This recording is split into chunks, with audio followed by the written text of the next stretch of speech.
this is our 6th editing sesh. Yes. But we're on, part... Page 14. Oh, yeah, page 14? Oh, man. Man, we're making tracks here. Really? I was going to say we're not. Okay. Exterior ride home day. 3 vehicles pull up to the ride's home. Security jumps into action from the black van. The door of Ian's automobile opens on its own and he steps out. He walks up to his head of security.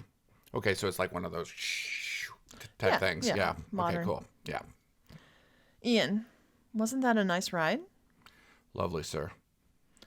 Oh, you don't have many windows in there. We'll make you one with more windows. That's not necessary. No, it's no trouble.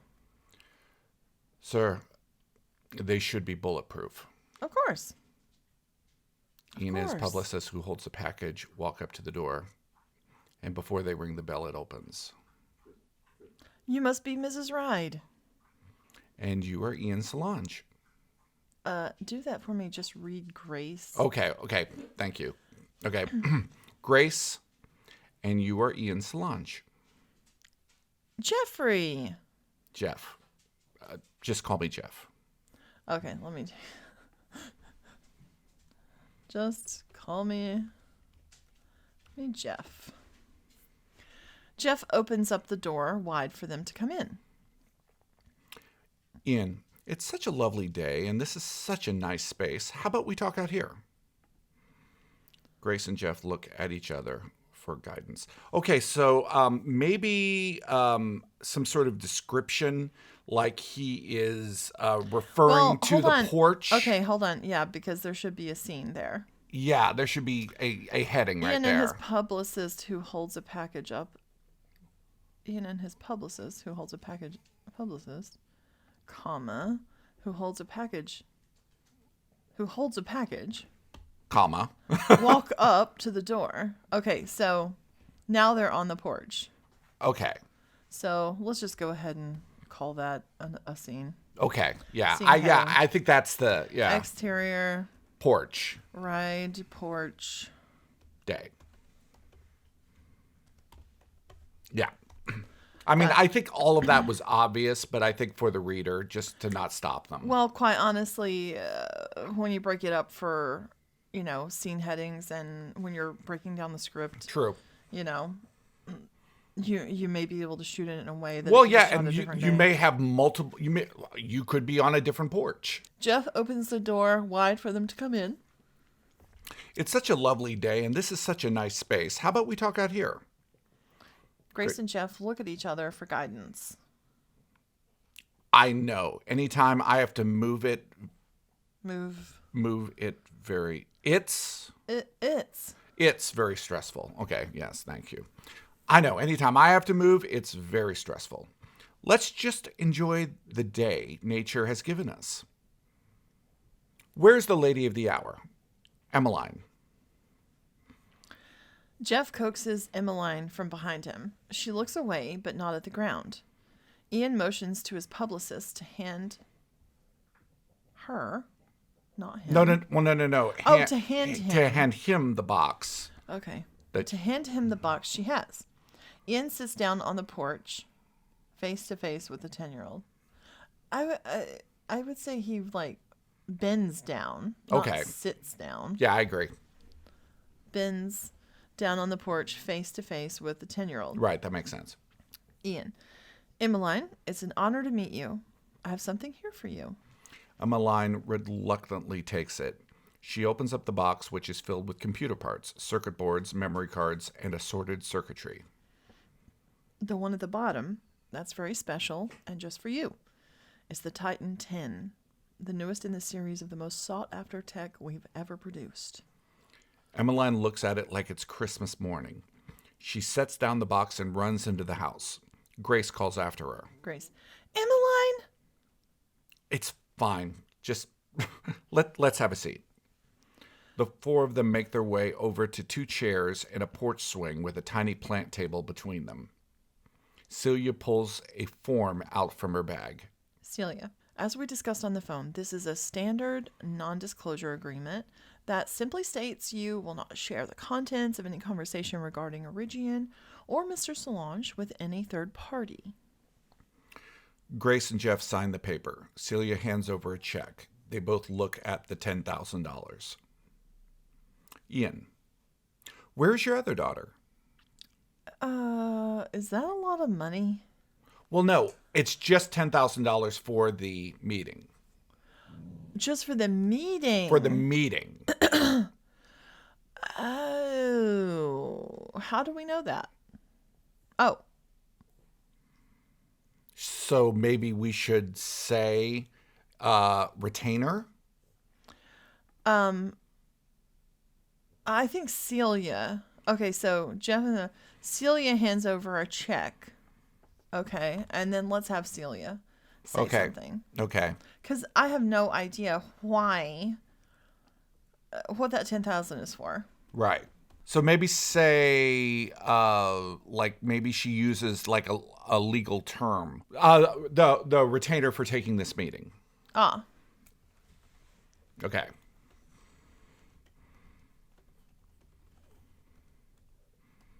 Celia, the retainer for your time in taking this exploratory meeting. Great. They both look at the $10,000. It's a check, right? Yes. Look at the check for 10,000. I mean, we could make it more, but I mean, I mean, is there any meeting you wouldn't take for $10,000? Hell no. It could be a meeting to like take my kidneys out, and I would take the meeting. Ian, where's your other daughter? Jeff, Bettina is staying with a friend. Oh, then please give this to her. Ian hands a small envelope out of his pocket to Jeff. It's a $1,000 gift card to any of Origian's stores. I know when I was young, I wanted my own money to get what I wanted. Jeff, she'll be thrilled. Grace, can I get anyone a drink or a snack? Oh, if it's no trouble. Grace, it's already made. Oh, well, in that case, Celia, would you mind bringing out some snacks for us? That way we can get started. Celia looks at the surprised couple. Grace, sure. There's a charcuterie tray on the kitchen table and a tray of glasses next to it. There's a pitcher of iced tea. Sorry, the place is a mess. Ian, thank you so much, Celia. Celia goes inside. As she walks in, she bumps into Emmeline, who has Robbie and several tools in her arms. She bends down in the doorway and picks up the gift box and sits down on the ground next to her parents. Okay. She bends down in the doorway and picks up the gift box and sits down on the ground next to her parents. She does. That's Emmeline. Yes, exactly. So, yeah, that needs to say that because we were just talking about Celia. Yeah. Emmeline picks up the gift box. Right. And goes outside. Sitting down on the ground next to her parents. Ian Solange smiles as he rocks in his swing, watching the young girl start to take her dog apart and incorporate the new elements. Okay. Ian, she'll have that dog running the world before this is over. Grace. We offered to get her a real one, but she wasn't interested. Why would she be? It doesn't need a thing except your love. No feeding or cleaning up, and it'll never die. It's really the perfect companion. Emmeline briefly looks around at the adults talking about her and then goes back to her surgery. Ian, so I'm here. I know you know what we're trying to do. What can I answer for you? Jeff. Mr. Solange, we appreciate your interest, but Emmeline is a wonderful girl who has issues. The spectrum. I'm on it too. The spectrum. I'm on it too, as a matter of fact. Really? You seem... Please don't say normal. I really would take that as an insult. My struggle to relate to the world around me has made me. I used to feel like I was in a glass box and no one could hear me and I couldn't be heard by them. That sounds horrible. But that's the thing, it wasn't. In that box, I have total autonomy. I create my own reality. I now can spend my time solely on the activities that only I can do. I have nothing to hide. I have nothing to protect. I have nothing to prove. I have nothing to defend. Now, who do I choose to be? The first step is establishing that something is possible, and then we start working on probability. Celia comes in with the iced tea. Here, I'll pour. Celia, I'll be back with the snacks. Mrs. Ryde, it looks like a lovely assortment. Celia goes back inside. Grace, can you grab Emmeline's robot cup? She won't drink without it. It's in the cabinet next to the stove. No problem. Ian, thank you, Celia. Celia leaves. She's amazing. She's been toiling away programming, and she pointed out to her she was toiling away. She had been. She'd been. That's weird to say she'd. She's amazing. She had been toiling away programming, and she pointed out to her boss that he had made a mistake. He argued with her and fired her. She caused a big stink about it, and when I looked into it, I saw how underutilized she was and made her one of the faces of our company. And incidentally, I think her boss is an assistant manager of a battery store. Drinking tea. Oh, this is so refreshing. Is there a bit of mint? This is. This so refreshing. Yeah, no. Try again. Ian, this is so refreshing. Is there a bit of mint? Well, that's what I just said. But I fixed it. Okay, that's fine. Grace, yes, there is. Ian takes a deep breath. Ian, are you spiritual? Jeff, we don't really subscribe to any religion. Ian, religion is the worst idea that man ever came up with, and that's saying something. Grace, I definitely believe there is something. Ian, yes, that's it. Something. That is what we need. Without something, we have nothing. No hope, no will, no drive. All that is me can't just blink out of existence. Even if it does, I can't believe that it does. There is something out there. Maybe a dying star whose last flicker is being misinterpreted, but it also could be the savior of mankind. Jeff, you really believe that? Ian, I believe asking humanity to save itself from the mess that it's made is like asking a polar bear to start... I believe asking humanity to save itself from the mess that it's made is like asking a polar bear to start climate change. It doesn't have the capacity or the knowledge or the technology to stop the ice from melting. You know what I'm talking about? Celia comes in with a tray of cold cuts and vegetables. She sets down the tiny robot glass. Ian pours some iced tea into it and bends down to Emmeline. Giving it to her, she almost smiles at him. Ian, you're welcome. He stands up. You are living in a floodplain. It didn't flood here for 100 years, and then 50, and now it floods every year. How many times have you had to replace all your treasures? 2 or more, right? Now you have to leave this lovely place, a house that you should have been able to leave for your grandchildren if they wanted it. A refugee in your own country. Jeff, we'll be fine. Maybe. But what about those without your privilege? You can't afford to put your house up on stilts, but they can't afford to even move. As this hellish world transforms, they will be burned alive. Grace, that's a pretty bleak view, isn't it? I mean, things are changing. People are trying. At least we are. Ian, that's wonderful. That's what I'm trying to do. To reach for something or an answer to everything. Did you ever read Watership Down? Grace, traumatized by it? Yeah. Okay.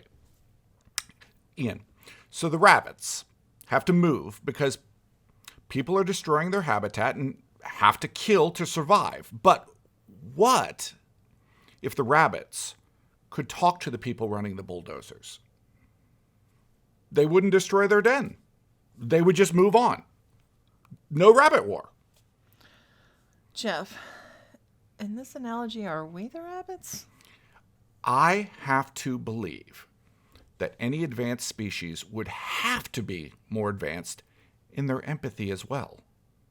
If we can reach them before we die, they'll help us. Grace, I think you mean before you die. I do mean that. You may not believe this, but I'm not greedy. Yes, I have trillions of dollars, but I'm willing to risk all of it. What's wrong with wanting to be in the history books? Your daughter could do amazing things. She might save lives with her knowledge. She could revolutionize robotics. But if there isn't a world to utilize her gifts, then she's wasted. Look, I know it's a lot. We're firing an arrow into the air. Jeff, what would happen if she wanted this? She would go into training immediately. We approximate this will take 6 years. I think Emmeline will excel. By a gift of DNA, her brain is uniquely prepared for this, but we have to train her body. She has to stay in a controlled environment separate from the rest of the world. Grace. But we will be able to see her for birthdays and holidays, visits. Of course. But we have to maintain an antiseptic environment. There'll continue to be a separation. Celia, for your sacrifice, for the well-being of the planet, Origian will pay you the sum of $10 million for Emmeline's participation. Whoa, that's the money. Ian, I know that doesn't buy what you would be losing. But you would unpack those boxes right now. Hey, I'll throw in those house stilts. No more flooding. I feel like that sounds like a car salesman there. Okay, you want to get rid of that? Well, I'll even throw in those house stilts. We've developed, like, what would that be called? Pneumonic, whenever, like, they can go Oh, up you and mean down. that it could move up on its own? Is that what it's Oh, called? that's it. Yeah. I like that. Yeah, that's cool. We've developed new. I have no idea. Mnemonic stilts. Yeah. Mnemonic. Yeah. Developed a mnemonic system For residences, for homes.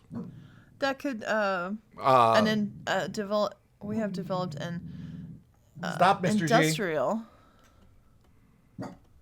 use mnemonic system that could very easily. That could be adapted for your home.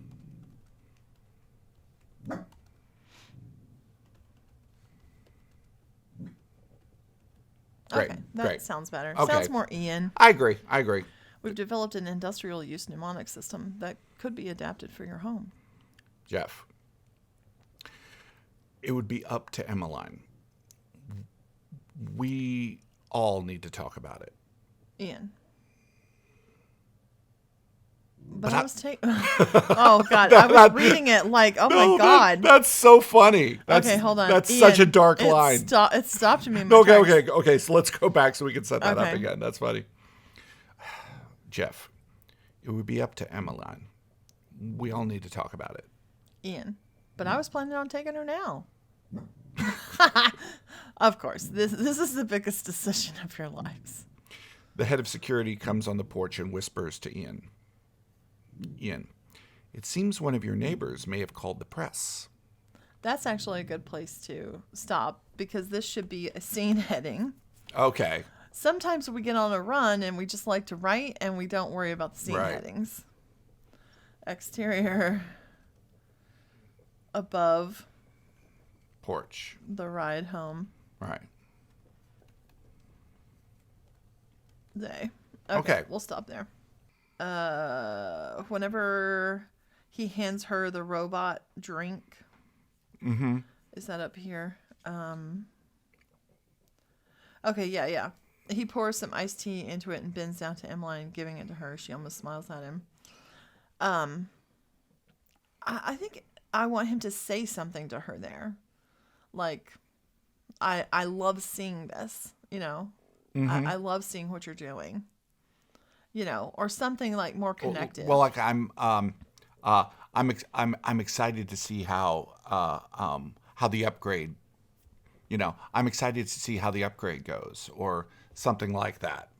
Yeah, You know, it's like science speak. Like, Yeah, you know, we're but like- talking to each other, right? like seeing like, you know. Right. I see what you're doing there. What if it's more like, I see what you're doing there? Okay.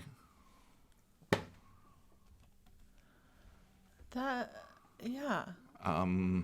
Very outside the box, or Oh, I like that. Very outside the box. That's good.